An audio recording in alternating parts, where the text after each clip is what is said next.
Today's video is brought to us by John, aka UDude121, for giving me this Famiclone console to review. Now, it got me thinking, is it possible for any reviewer to review every single Famiclone that's out there? I mean, you'd think you'd have every one until yet another one pops up. There's so many of these, I think I'd still be reviewing these by the time I'm buried in the ground. These things just keep popping up. To describe the console, it's very small, it's very lightweight too, and it is a Famiclone, so it only plays Famicom games. It will not play NES games, unfortunately, but it does have some games built into it. You got your power button, reset button, and AV outputs there. Controller sockets, standard 9-pin controller sockets, and before someone comments, you should try a Sega Genesis controller in there. I don't have a Sega Genesis, so I wouldn't be able to try that in there. But it does come with its own controllers. It comes with two. They look exactly like the original DualShock controllers for the original PlayStation before they went and added joysticks to them. I mean, it's one thing. Usually you see these, you usually see them at least mimicking other real controls, but no, these are straight up just like them. They even say L and R on the top, like as if there's shoulder buttons. But there are no shoulder buttons at all to speak of. The controls are very stiff. I mean, it hurts your thumbs to play because, especially the control pad. Try playing Contra with this really stiff control pad. Hurt your thumb.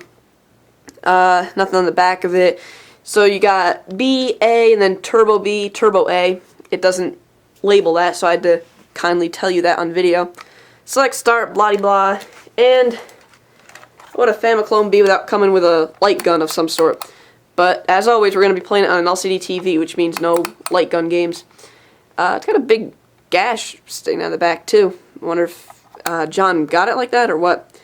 I love how the Famiclone guns look like real guns though. It's kind of neat. Oh well, time to hook this up to the TV and show you guys what kind of games come on it. Okay, I've got the Famiclone hooked up to the TV with the AV cables and the power supply that's kindly provided with it. AC adapter is really short in length though. And yeah, unfortunately I am aware of that dead pixel in the corner of my screen there. That one green dead pixel. What are you gonna do? Oh well, let's go ahead and turn on the Famiclone. So you're presented right away with the 88 games that are built into it. Now, the games that are built into it seem to fall into one of 4 different categories. First category being that the game is totally unchanged from the original. Most of the games on here are official Nintendo games. So the game could either be totally unchanged. Second category could be that any branding or credits have been removed from the game, like if it says Namco or Capcom, whatever, on the title screen, that has been taken out. Sometimes they take it out, sometimes they don't. I'll show you. Third category being they changed the name of the game entirely. Or the fourth category is hard to explain. I'll show you that too, don't worry. But let's go ahead and check out some games here. What should we check out first? Let's check out Mickey Mouse. This is actually Mickey Mousecapade for the NES. There's no mention of Capcom on the title screen at all, and the sound emulation is totally inferior to a real console. But other than that, it's Mickey Mousecapade. It's a good platforming game if you haven't played it. What else should we try next? Super Mario, let's give that a try. It's got the same weird title screen as the Double Match Game PSP ripoff, and if my memory serves me right, the Super Polystation 2 as well. It's got the same overly dark blue background, and inferior sound emulation. God, this control pad's gonna... The control pad on this controller is gonna give me carpal tunnel, I swear to God. What game should we check out next? 634 Ken, what's that? Okay, looks official. Oh, it's from Taito, okay. I've never played this game personally. But see, there's an example of a totally unchanged game. It still says Taito on the bottom. Or Taito, however you pronounce it. The people who made Bubble Bobble, there you go, those guys. Adventure Island. Still mentions Hudson Soft on the title screen.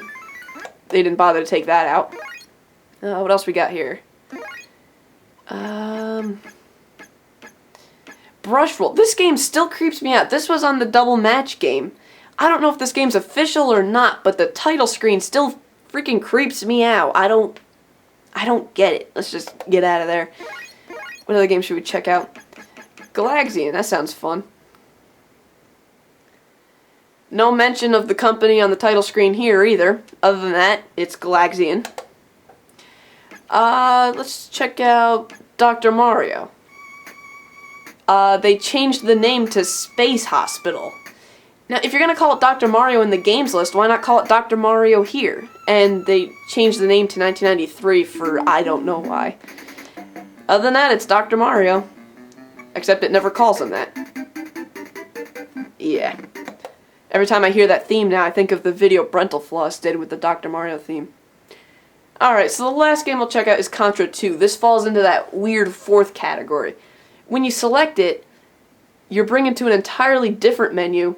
You're brought to a different menu, excuse me, where you can start the game as normal, or you can have it where you have one particular gun for the entire game, even if you die. From the flame gun to the gunshot cannon gun, Rapo short gun, I don't know. So you can start off with a certain gun, or you can start off on a certain level and always have a machine gun. So I could start off on level 7 here, on Super Contra 2, whatever you want to call it. So I'm starting off on level 7, and I've got a machine gun.